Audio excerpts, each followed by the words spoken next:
ఆ టైంలో అక్కడికి వెళ్ళినప్పుడు భాగ్యరాజు ఫోటోలు వాల్ పోస్టులు అవి చూసి నాకు భాగ్యరాజు అంటే బాగా ఇష్టం. ఆయన స్క్రీన్ ప్లే లెజెండ్ కదా. స్క్రీన్ ప్లే అంటే ఆయన యాక్టింగ్ ఆయన అంతానే ఆయన ఒక్కసారి చూడాలి, ఆయన చూడాలి. అలా ఇంటి ముందుకి రామారెడ్డి గారి ఆఫీస్కి భాగ్యరాజు గారి ఇంటికి 1 కిలోమీటర్ 2 కిలోమీటర్లు ఉంటుందండి. మార్నింగ్ వాకింగ్ కింద వెళ్ళివ్వండి, జనం అంతా ఉండేవారండి. చాలాసేపు నుంచి ఇవ్వండి కనబడుతుంది. మళ్ళీ 9 గంటలు మళ్ళీ ఇక్కడ ఉండాలి, ఆఫీస్లో ఉండాలి, వచ్చేసివ్వండి. అలా ఉంటూ ఏదో టైంలో తర్వాత నేను డైరెక్టర్ అయిన తర్వాత ఆయన దగ్గరికి వెళ్ళి కలుద్దాం, ఆయన కథ ఆయన అడిగి ఆయన కథ నేను డైరెక్ట్ చేద్దాం, ఆయన ఇష్టం, ఆయన మంచి కథ తీసుకుందాం ఆయన దగ్గర, ఈ డ్రీమ్లో ఉండేవారన్నమాట. అటువంటిది ఆయన నా దగ్గరికి వచ్చి మాట్లాడడం, ఇద్దరం కలిసి ఫిల్మ్ నగర్ క్లబ్లో కూర్చొని డిస్కస్ చేయడం, ఆయన ఒక కథ చెప్పడం, ఆ కథ నాకు బాగా నచ్చడం అండి. నేను తీస్తాను సార్ ఈ కథ అంటే, కాదు ఈ కథ నేనే చేయాలనుకుంటాను, మా అబ్బాయిని పెట్టి చేయాలనుకుంటున్నాను అంటే, సార్ అదేదో మీ అబ్బాయి నాకే మనసు నేనే చేస్తాను సార్ అనడం, ఆయన వెంటనే ఓకే అనడం అండి. అలా బ్రహ్మానందం గారి సినిమా పట్టం పెట్టేశారు. అప్పుడు అంటే బ్రహ్మానందం గారికి వెళ్ళి సార్ గురుగారు, నేను గురుగారు అంటాను బ్రహ్మానందం గారు. నాకు ఎందుకు అంటే ఆయన సరస్వతి పుత్రుడు అండి. అంటే మామూలుగా సినిమాలో అందరికీ ఒక కామెడీ యాక్టర్ అది మహాజ్ఞాని అండి ఆయన బ్రహ్మానందం గారు. తెలియని విషయం అంటూ ఏముండదు. లెక్చరర్ కదా సార్, గురువు అండి. నాకు లెక్చరర్ అంటే మా అమ్మ కూడా టీచర్ అండి. ఆయన అనుచేత ఆయనకు గురువుని గౌరవించడం నాకు ఇష్టం అండి. నేను కళ నమస్కారం పెడుతుంటా, నేను రామారెడ్డి గారికి పెడుతుంటా, నెక్స్ట్ ఆయనకే పెడుతుంటా అనమాట, బ్రహ్మానందం గారికి. ఇద్దరికి సార్ ఇది పొజిషన్ ఇలాగంటే ఓకే చేద్దాం, ఓకే అదైతే చేద్దాంలే అన్నారు. అసలు ఏమనలేదు, చేసి ఏమనలేదంటే ఈ సినిమా నేను వేరే ప్రొడ్యూసర్స్ అనుకుంటే ఎవరు సెట్ అవ్వకపోతే నేనే దిగాను. నేనే దిగి 5 నెలలు అయిపోద్ది అనుకున్న సినిమా. అంటే 5 నెలలు అవుతున్న సినిమా 3 సంవత్సరాలు పట్టింది. భాగ్యరాజు గారి కొడుకు సినిమా. దాంట్లో బ్రహ్మానందం గారితో మంచి కీలకమైన క్యారెక్టర్ సార్. అడగంటే తక్కువ చేసాడు సార్. డబ్బులతో రెమ్యూనరేషన్ కూడా మాట్లాడలేదండి. అప్పుడు ఆయన ఆ రోజున అప్పుడు హైయెస్ట్ పేమెంట్ అయిందండి. అప్పుడు 1,50,000 అంతా తీసుకునేవారండి. డబ్బులు తర్వాత చూద్దాం, ముందు డేట్లు చెప్పు అని చెప్పేసి ఆ డేట్లు అండి. తర్వాత నేను అనుకున్న షెడ్యూల్ పోస్ట్ పోన్ అయిపోవడం, అలాగే అయిపోవడం. నాకు తర్వాత నేను ఏదన్నా సరే పక్కా స్క్రిప్ట్ రెడీ చేసుకుని 60 రోజులు అనుకుంటే 50 రోజులు తెస్తాండి, 50 రోజులు అనుకుంటే 45 రోజులు తెస్తాండి, పక్కా చేసుకునండి. అటువంటిది ఇక్కడ నాకు చేతిలో పక్కా స్క్రిప్ట్ లేదండి. కథ ఉంది కానీ ఆయనే రాయాలండి, డైలాగ్స్ ఆయనే రాస్తారండి.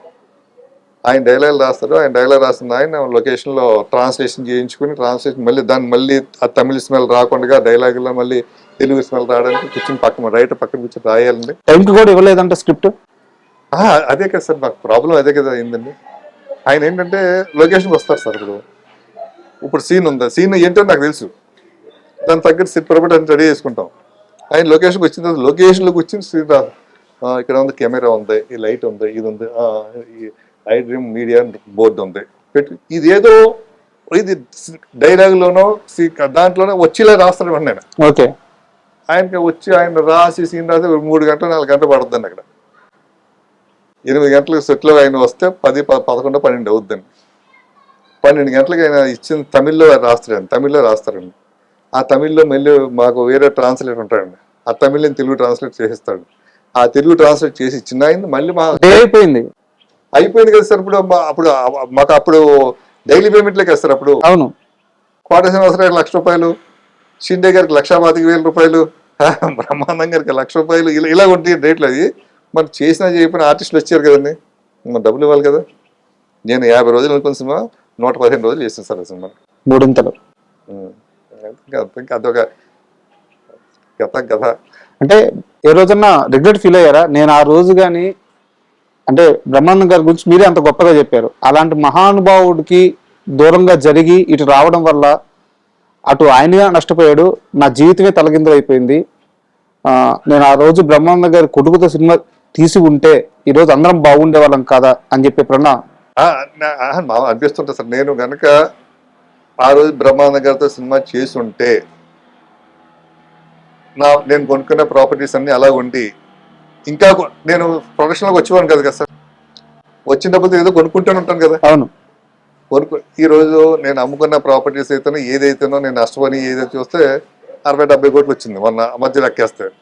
సరే ఏదన్నా అనుభవించాలి కదా ఒకసారి. మొత్తం ఎంత లాస్ అయ్యారు ఈ సినిమాలో, భాగ్యరాజు గారి కొడుకు సినిమాలో? అంటే నేను ఆ సినిమాకి 5 కోట్లు అయింది సార్.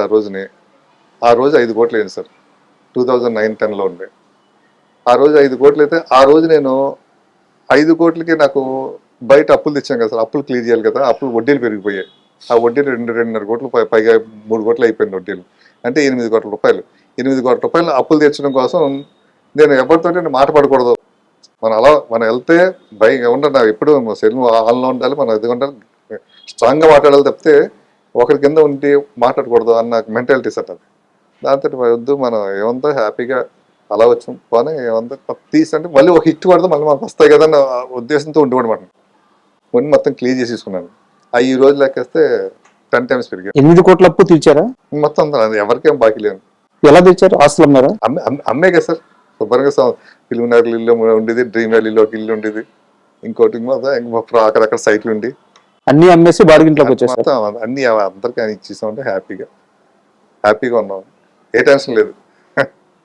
అంటే ఎప్పుడన్నా వెనక్కి తిరిగి చూసుకుంటే బాధ అనిపిదా? ఇంత ఆస్తి పోయింది, ఇంచుమించు 100 కోట్ల రూపాయల ఆస్తి. కెరీర్ లో చాలా ఇబ్బందులు పడ్డారు ఇదే సినిమా వల్ల. ఆ సినిమా పేరు కూడా లవ్ ఇన్ హైదరాబాద్ అనుకుంటారు. ఇప్పటికీ రిలీజ్ కాలేదు కదా. లేదు. ఆ సినిమా వల్ల మీరు అరెస్ట్ కూడా అయ్యారు అనుకుంటాను. అరెస్ట్ అయ్యారా? అరెస్ట్ వారెంట్ వచ్చింది? అరెస్ట్ వారెంట్ వచ్చిందండి. అరెస్ట్ వారెంట్ కూడా వచ్చింది. సో బౌన్స్ కేసు ఉంది. అంటే మా పార్ట్నరే చెక్ తీసుకుని నాకు తెలియకుండా దాన్ని బౌన్స్ చేసి సంతకాలు పెట్టి ఐఏసీస్ మొత్తం చేసి ఉంటుంది. అదొక కర్మ అనుకున్నది. సో ఎప్పుడైనా బాధపడ్డారా అనవసరంగా పట్టుకున్నాను? అంటే నేను చిన్నప్పటి నుంచి మాది మిడిల్ క్లాస్ ఫ్యామిలీ కదా సార్. మా అమ్మ టీచర్ అండి. మా అమ్మ మాకు కథలు చెప్తుంటుంది. నాకు ఆ సత్యచంద్రుడి కథ గుర్తుకొస్తుంటుంది. మనం ఒక రాముడి కథ, ఎవరు వాళ్ళే భయంకర కష్టం, మనంతా బొంగులేదు అన్న ఫీలింగ్లో ఉంటారు. నాకు పెద్ద ఫీల్ అవును సార్ దీని గురించి. నేను కానీ, నా భార్య కానీ, నా పిల్లలు కానీ ఎవరు కానీ మాకు ఫ్రెండ్స్ కానీ బంధువులు కానీ సానుభూతులు చూపిస్తుంటారు. నేను పెద్ద ఫీల్ సానుభూతి అలా చేస్తుంటే బాగుండేదేమో కదా, అది చేయకుండా ఉంటే బాగుండేదేమో కదా. నేను మా వైఫ్కి చెప్తుంటా, అసలు విని అలా వదిలేసానంటే మనకి ఇంకా ఫ్యూచర్ ఉంది, చాలా ఉంది, దానికి ఇదేం ఫీల్ అవ్వాల్సిన పని లేదంటారు.